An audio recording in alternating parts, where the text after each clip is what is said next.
femme, vous avez votre place partout où vous voulez. Foncez, on ne va pas vous faire cadeau. Et si vous allez quelque part, vous ne trouvez pas de chaise pour vous asseoir ou assister à quelque chose qui vous intéresse, amenez votre chaise et puis asseyez-vous, faites ce que vous voulez. Retrouvez-moi sur Diaspo Interaction, c'est là-bas que ça se passe, ni par ailleurs. C'est bon déjà. Si vous étiez un animal, vous seriez quoi? Je serais un chien fidèle mais polyvalent. Un chien fidèle, polyvalent. Polyvalent. Ok. Ouais. Si vous étiez une fleur? Hibiscus. L'hibiscus. Mesdames et messieurs, bonjour et bienvenue à l'émission L'Expert en parle. Aujourd'hui, nous avons le plaisir et l'honneur de recevoir la deuxième femme à prendre les rênes du SWAT, service d'orientation d'immigration, bien sûr, des immigrantes et immigrants au travail ici à Québec. Alors, Nadège Joacin Meyer, c'est une femme au parcours exceptionnel qui a vraiment traversé plusieurs domaines. Cependant, aujourd'hui, elle se trouve à la tête d'une institution qui prône l'égalité et l'intégration au Québec, au Canada. Nous allons parler de son parcours, nous allons parler de ses défis, nous allons parler des enjeux de l'intégration, nous allons aussi parler de la grande soirée, ce gala qui se prépare et dont elle est quelque part la pilote. Alors, ensemble, nous allons découvrir qui est vraiment cette femme étincelante qui prend enfin les rênes. Bonjour, Madame Joacin. Bonjour Florent, c'est un plaisir pour moi d'être dans les studios de Diaspo Interaction aujourd'hui. Merci beaucoup, merci d'avoir accepté l'invitation. Depuis le 19 juin, je pense bien, vous avez été, je dirais, voté ou choisi, ou alors vous avez pris les rênes du SWAT. Dites-nous un tout petit peu, quelles étaient vos motivations? Parce que beaucoup de personnes se posent cette question. Qu'est-ce qui motive les personnes à prendre les rênes d'une institution? En ce qui concerne le SWAT, quelles étaient vos motivations? J'ai failli ne pas saluer les personnes qui nous regardent aujourd'hui. Bonjour tout le monde. Alors, quelles étaient vos motivations? En fait, le SWAT, c'est le service d'orientation et d'intégration des immigrants au travail. Okay. Ici à Québec, comme personne immigrante, moi j'ai travaillé pour le SWAT déjà comme chargé de projet. Ok. Comme chargé de projet, j'ai passé un an et demi dans ce poste. Et puis, ce qui m'avait poussé à intégrer cette structure, c'est mon parcours professionnel déjà. J'ai eu la chance de travailler chez moi dans le domaine du droit. Je suis avocate au barreau de Port-au-Prince. Et j'ai eu la chance à travailler dans un milieu multiculturel aux Nations Unies où j'ai passé 13 ans. À travers les différentes missions, les dernières missions des Nations Unies en Haïti. Du coup, j'ai développé cette tolérance de l'autre qui n'est pas forcément notre compatriote. J'ai développé cette capacité de vivre ensemble dans la diversité. J'ai développé aussi à travers le droit l'assistance à l'autre parce que j'avais à assister des personnes vulnérables, dans des situations de vulnérabilité en Haïti, tout ça. Et puis, j'avais aussi à gérer des projets. Des projets, oui. Aux Nations Unies. Et puis, du coup, en arrivant ici, d'abord pour les études, du coup, je passe sur mon parcours rapidement. Ouais, c'est ce que je constate là. D'abord pour les études à l'Université Laval pour faire une maîtrise en droits fondamentaux de la personne.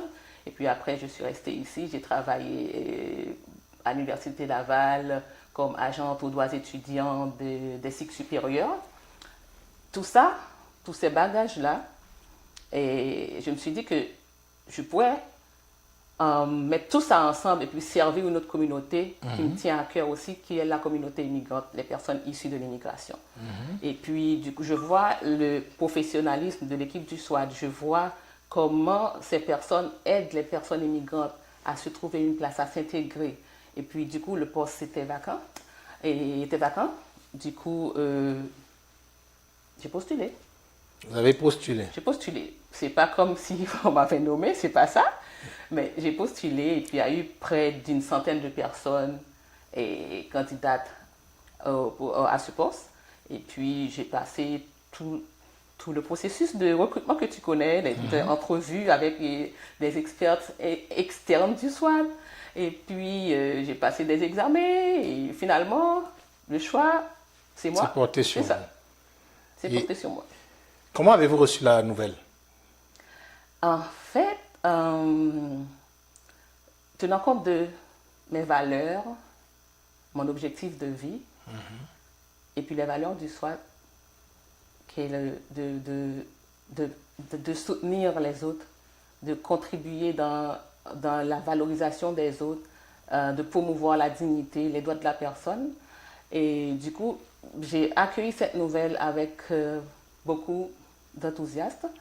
Je me suis dit, je suis honorée de trouver cette place, de pouvoir contribuer, apporter mon petit changement dans la vie de l'autre, ici à Québec. Et comment votre élection a été bien sûr reçue au sein de l'équipe du SWAT? Bon, l'équipe de SWAT, ce sont des personnes avec qui je travaillais déjà. Déjà, oui, ben, Donc, c'est une équipe qui me connaît déjà. On a fait des mais ils vous choses, connaissaient dans un autre registre. dans un Maintenant, autre vous registre. rentrez dans celui de directrice. Oui, directrice, mais moi, je considère toutes ces personnes-là comme des collaborateurs, des collaboratrices. Ce ne sont pas mes employés ni des employés du SWAT, je vais dire, mais ce sont des personnes qui collaborent avec la direction pour qu'on puisse atteindre les objectifs du SWAT, accomplir la mission du SWAT ici à Québec, qui est d'accueillir, d'accompagner les personnes immigrantes ici. Absolument.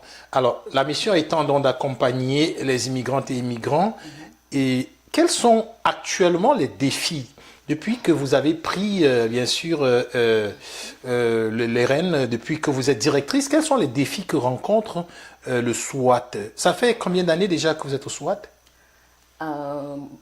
Je vais avoir 2 ans et demi au SWAT. 2 ans et demi au SWAT. Et dans une année et demie, Une année et demie, comme ouais, 2 ans. 2 ans. Alors, quels sont les défis que rencontre ou alors que vous avez rencontrés? Est-ce que c'est les mêmes défis que vous rencontrez en tant que directrice ou alors ça a changé? Que le SWAT rencontre dans l'exercice, bien sûr, de vos fonctions de directrice? Est-ce que tu veux parler des défis que presque tous les organismes qui desservent la communauté immigrante, Absolument. Immigrante font face? Et ce sont les mêmes défis. Le plus grand défi pour nous ici au SWAT, là, c'est de pouvoir permettre à la personne issue de l'immigration de trouver sa place ici en tant que professionnel qualifié. Comme tu le sais déjà, Québec sélectionne ses candidats. Québec sélectionne ses immigrants par le programme de travailleurs qualifiés que tu connais. Donc tu viens de chez toi avec tout ton bagage intellectuel qualifié, expérience professionnelle, tout ça. On t'a sélectionné sur cette base. Et puis en arrivant ici, tu es plus qualifié. Ça, c'est un problème, c'est un plus grand défi de pouvoir trouver de la place, trouver des emplois pour ces gens-là qui sont qualifiés, des fois surqualifiés, ici à Québec pour qu'elles puissent pouvoir s'intégrer, s'épanouir. Comme tu comprends que l'intégration dans une société, ça commence déjà par l'emploi. Quand tu as un emploi, tu peux rêver, tu peux dire, OK, je vais faire ceci, je vais faire cela. Et puis, tu vas trouver des connaissances, tu vas apprendre de tes collègues, tout ça, tu vas trouver certaines amitiés. Donc, ça, c'est important pour nous. C'est de pouvoir donner à la personne immigrante la place d'atteindre ses objectifs là où ça soit. Ben, actuellement, pour tous ceux qui arrivent et qui souhaitent éventuellement prendre les services du SWAT, quel est le pourcentage d'accompagnement que vous avez avec je dirais, les personnes qui viennent s'inscrire chez vous? Quel est le pourcentage d'accompagnement? En fait, le SWAT, c'est un organisme vieux de 39 ans. Oui. 39 ans. 39 ans, oui. Oui, donc c'est très vieux. Le SWAT est fondé par un immigrant sénégalais, et M. Pierre Touré. Et puis, il y avait déjà un manque d'accompagnement pour les personnes immigrantes dans le domaine de l'emploi. Face à ce constat-là, monsieur a créé le SWAT. Et depuis, nous desservons près de 2000 personnes annuellement. Et puis, du mentorat, nous faisons du mentorat, et près de 15 personnes au moins annuelles et ont reçu le service de mentorat du SWAT. Près de 1000 entreprises avec qui nous avons des partenariats. Du coup, le SWAT a vraiment un bon actif.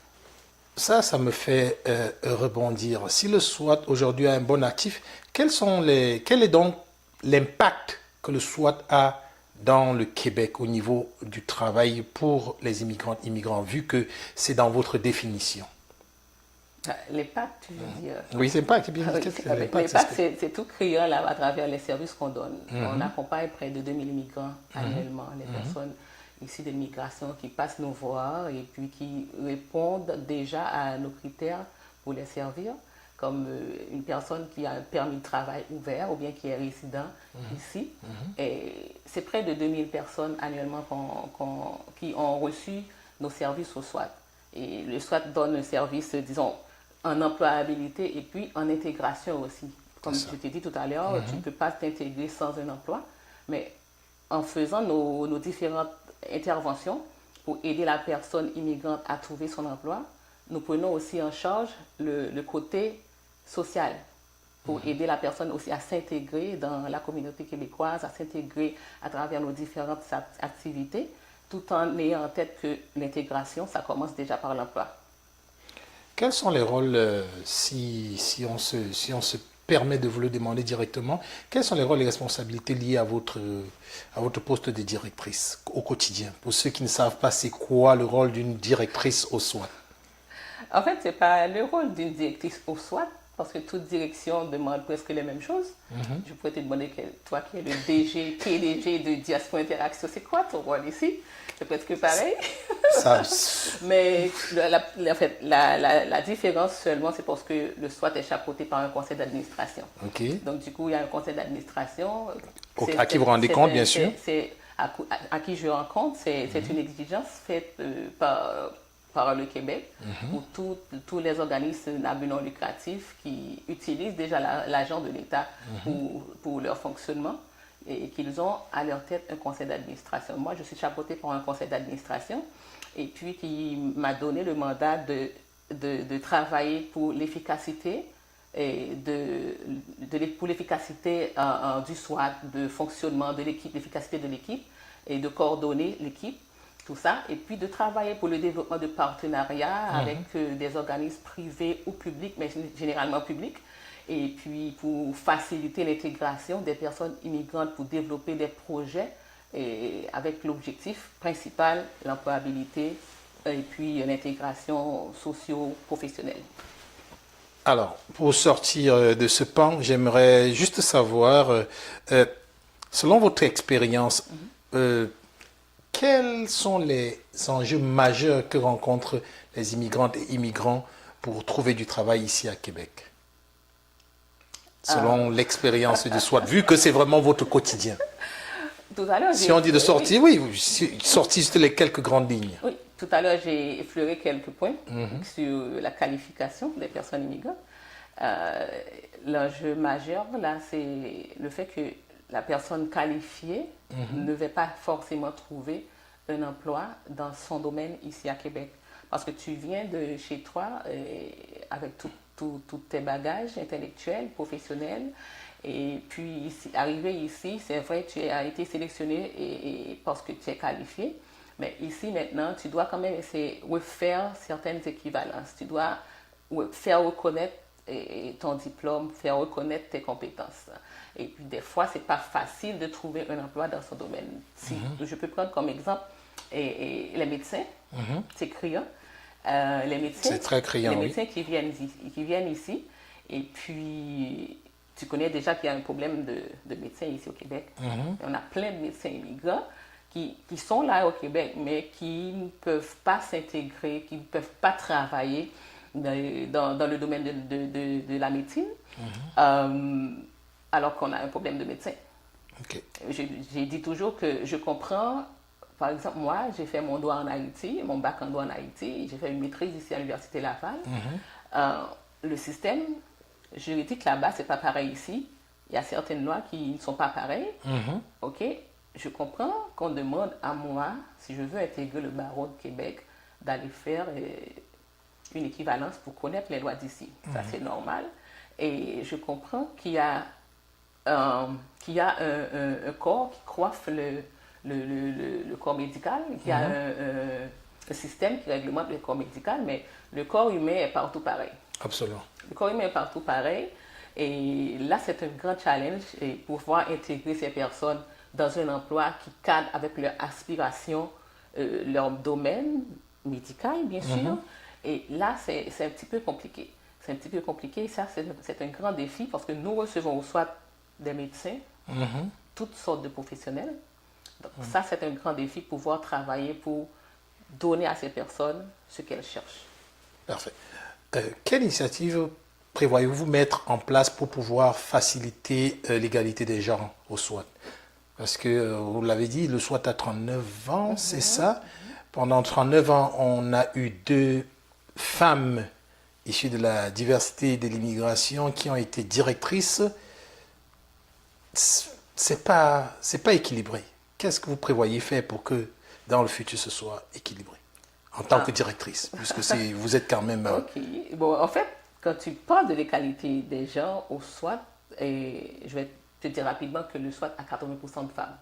Oui, mais on n'en a que 2 qui ont été directrices jusqu'à présent aux instances décisionnelles. C'est pas équilibré. Et c'est pas équilibré, mais on ne peut pas prendre toutes les femmes d'un coup, mettre à la place à la direction. Ça doit être fait une personne à la fois. Donc, il y a eu une femme avant moi.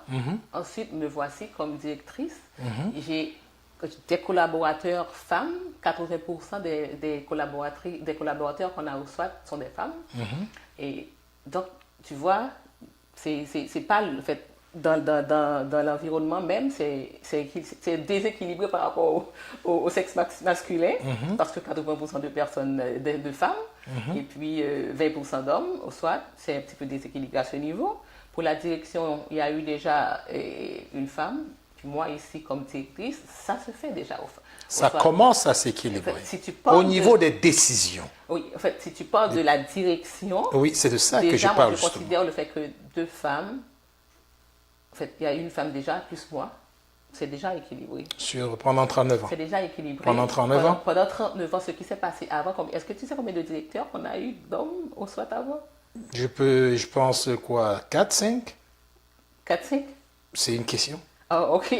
C'est une question. En fait, on a eu 3 directeurs. Oui. Et je pourrais même dire 3 directrices femmes. Je pourrais même dire qu'il y a eu une femme qui a dirigé. Parce que pendant une période de crise, il n'y avait pas vraiment de personnes à la direction. C'était une femme, quelqu'un du conseil, qui a passé un temps comme directrice. C'était pas trop publicisé parce que c'était une période de crise qu'on dirigeait. On peut même dire qu'on a eu 3 femmes, qu'on a eu 2 avant. Je pense que c'est ce qui est connu et signé qui doivent être comme comptabilisé. Bon, ma dernière question avant qu'on ne parle de l'une des raisons pour lesquelles on est là, à savoir, quelles sont vos relations avec les différents entrepreneurs de la ville de Québec? Il y en a qui se demandent, qui m'ont demandé qu'est-ce que le SWAT fait pour nous ou compte faire pour nous, car nous souhaitons leur offrir des services et c'est quelqu'un dans la restauration. Moi, je pose la question. Je suis porte-parole. Ok. Est-ce que tu veux dire que ces entrepreneurs souhaitent offrir des services au SWAT? Oui. Offrir des services en tant que, je ne sais pas, partenaire ou pas, mais au niveau du service de restauration. Oh, bon. Si tu touches un peu particulier au niveau du service restauration. C'est pour ça que j'ai préféré. En fait, moi, je vais dire que je suis ouverte. Ok. Je reste ouverte Parfait. au partenariat. Dès que ça cadre dans l'objectif du SWAT, dans la mission du SWAT. Je savais. Parfait. Alors... nous avons un gala qui s'approche, un grand gala. Et je sais que c'est un gala très couru, c'est une édition très préparée et tout le monde souhaiterait en savoir plus. Et nous souhaiterons donc que vous nous en parliez, s'il vous plaît. En fait, le gala, ça arrive dans 8 jours. Dans 8 jours, ouais, ça vient vite. Ça court vite. Ouais. Dans 8 jours, en fait, le gala, c'est le gala de reconnaissance. Reconnaissance de qui? De reconnaissance des personnes afrodescendantes qui ont contribué dans la construction, dans le développement de la société québécoise déjà. C'est une activité d'un projet que nous avons avec le MIFI, parce qu'on a pas mal de projets avec le MIFI, MIFI, ministère L'intégration de l'immigration et l'intégration. Ah, heureusement que tu peux définir ça facilement, c'est bon. Mais c'est MIFI pour les initiés. Donc, on a ce projet-là avec le MIFI dans le cadre du programme des collectivités, d'appui aux collectivités pour la décennie 2014-2024. Donc, ce gars-là vise à honorer les personnes afrodescendantes, à mettre le projecteur sur ces personnes pour faire connaître leurs œuvres. Parce qu'on s'est dit, quand on ne connaît pas quelqu'un, on a la méfiance. On a l'intolérance aussi. Mais quand tu connais quelqu'un, tu dis, ok, je connais qui est Florent, je sais ce que Florent vaut. À ce moment, je commence à donner beaucoup plus d'importance à Florent. Donc on s'est dit, si on met le projecteur sur les personnes afrodescendantes, sur ce qu'elles ont fait, ça va diminuer l'intolérance, ça va faciliter la reconnaissance de ces personnes, ça va diminuer aussi certaines discriminations à leurs égards. Donc ce gars-là, c'est pour le 28 octobre, le samedi 28 octobre, à la salle Montaigne, au 7600 3e avenue S, à Charlebourg. Donc ce sera une activité très intéressante. On a eu la première édition l'année passée, c'était juste waouh, tu étais là. Oui, j'étais là. Tu peux en témoigner, tu ne devrais même pas me laisser donner ces explications. Ben, si je le dis, ce serait comme si je prends parti. En ma qualité de journaliste, je ne peux pas prendre parti. Tu peux prendre parti. Ouais. Je te donne cette chance aujourd'hui seulement. Ah, ok. Ben, j'y étais la première édition et c'était magnifique. C'est bon, merci. Donc, ce sera encore magnifique. On va avoir une programmation avec l'humoriste Nive, que tu connais bien sûr, et puis l'artiste principal Béa Folte. Et puis, on va avoir Déborah Dessieux, Prosper Marcellus, le saxophoniste qui va revenir pour nous. L'incontournable. Et puis, l'incontournable. Cette année, on a un président d'honneur qui est le député fédéral Jean-Yves Duclos. Tu connais bien Jean-Yves Duclos, son implication dans les communautés afrodescendantes, tout ça. Donc, il sera là comme président d'honneur à cette soirée. Et bien sûr, on va avoir un cocktail d'entrée. Donc, je fais rêver les gens qui me regardent là. Et un cocktail d'entrée, et puis de la bonne musique, de la bonne bouffe, souper, 3 services. En plus du spectacle qu'on va avoir. Et on va avoir aussi une slameuse, celle qui a été lauréate au concours Talent d'Afrique. C'est Dorcas Shalom, elle sera avec nous. Et on a une belle programmation. Tu seras là, bien sûr. Absolument. Vous allez avoir la quintessence, le résumé de cet événement sur Diaspora Interaction une semaine après ou 2 jours après. Alors, le prix d'entrée. En fait, je voulais dire qu'il n'y avait pas de prix d'entrée. OK. Mais comme il faut une participation.